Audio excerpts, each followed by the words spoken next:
Galgala kana buurri humna waraanaa addunyaa haga hundeessaatti raafameera. Koreen hidhoota warraaqsa Islaamaa humna guddaa qabu reefu labsii dhoohaa lafa caccabsuun dirree idil addunyaa lixeera.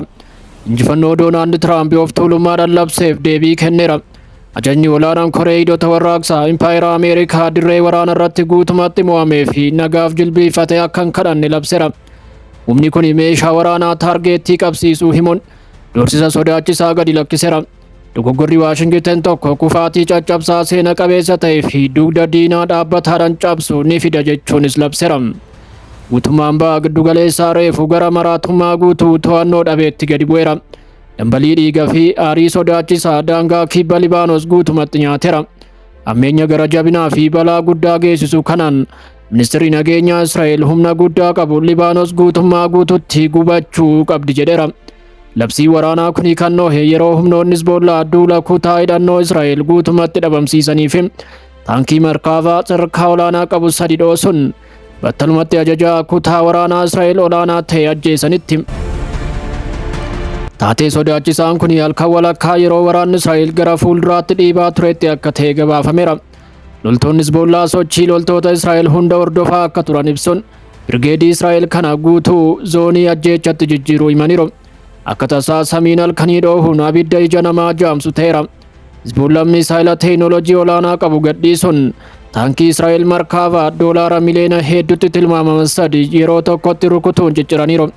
Loltoonni hafan aara cimaa fi abidda jalatti namoota du'an baasuuf yeroo yaalan Hizbollaan rokkeettiiwwan ulfaatoo fi baay'ee hamaa ta'an roobsuun dirree waraanaa gara bakka awwaalchaatti jijjiiruu himeera. Ajajni waraanaa Israa'el loltoonni afurii fi ajajaan kutaa hidhannoo battalumatti taankii isaanii keessatti akka rukutaman amaneera. Kufaatii waraanaa kuni dhaabbata siyaasaa Teel Aviv keessa jirutti dheekkamsa guutuu to'annoo hin qabne keessa galcheera. Dhiibbaa idil addunyaa waliigaltee dhukaasa dhaabuu fi akeekkachiisa Ameerikaa tuffachuun ministeerri nageenyaa Israa'el Jaafir waltajjii addunyaatti ba'uun labsii guutummaatti Libaanos balleessuu jedhu gadi lakkiseera. Jaafir kallattii muummicha ministeeraa Beniyaamin Netanyaahuu waliin walgahii dhuunfaarratti hiriira ba'uun sabni Libaanos guutummaatti gara laafina tokko malee akka haqamu gaafachuu isaa ifa godheera. Jaafir jechoota sodaachisoo addunyaa guutuu rifaayise fayyadamuun akkas jedheera. Kabaja Ameerikaaf malu hundaan Israa'el halkan kana dhiigni ilmaan ishee gatii salphaa akka hin taane gara jabummaan addunyaa guutuuf ifa gochuu qabdi. Dacheen Libaanos hundi gubachuu qabdi jechuun ibseera. Kallattiin ministeera muummeetti himeera. Imimmaan haadha Israa'el tokkoof haadholiin Libaanos 1,000 ol bu'uu qabu jedheera. Kana keessatti bahii giddugaleessaa guutumatti gaannamatti deebi'uu qabdi jechuunis labseera. Ajaja suukaneessaa kana hordofuun humni qilleensaa Israa'el duula boombii gara jabeessa ta'e akka jalqabu beeksiseera. Guyyaa kana qofa namoota 23 ajjeesuun kudhanootan kan lakkaa'aman caccabaa jalatti hambiseera.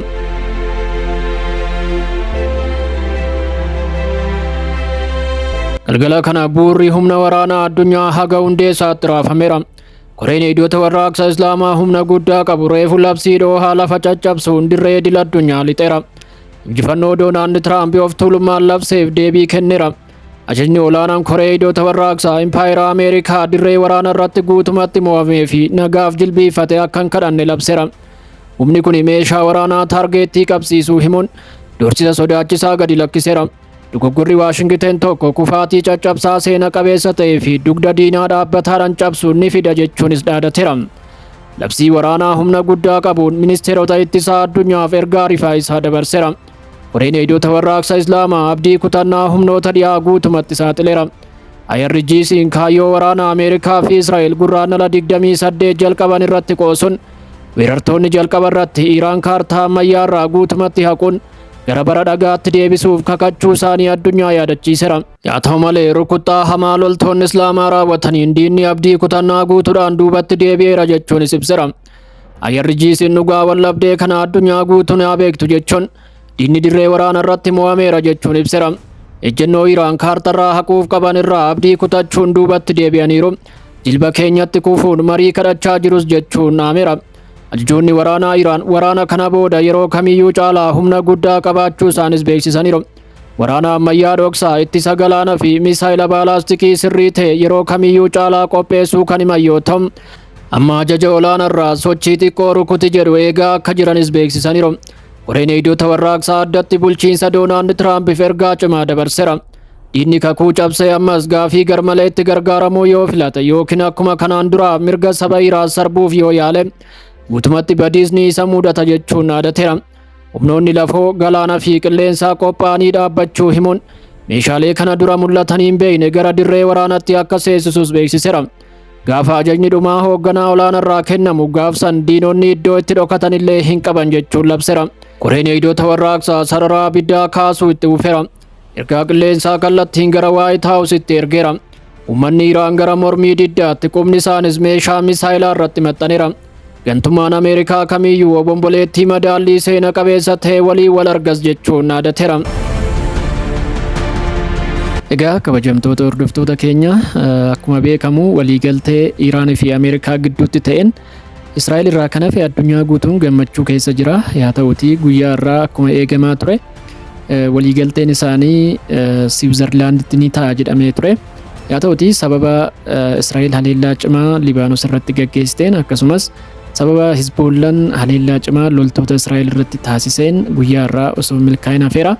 Yaa ta'utii hooggantoonni gurguddoon Ameerikaa Israa'el akeekkachiisati kan jirani haleellaa kana akka dhaabdu akkasumas immoo Libaanos irratti weerara ishee akka dhaabdu fi waliigaltee dhukaasa dhaabuu guyyoota 60 mallattaa'e kana akka kabajjuudha dirqisiisaa kan jirani.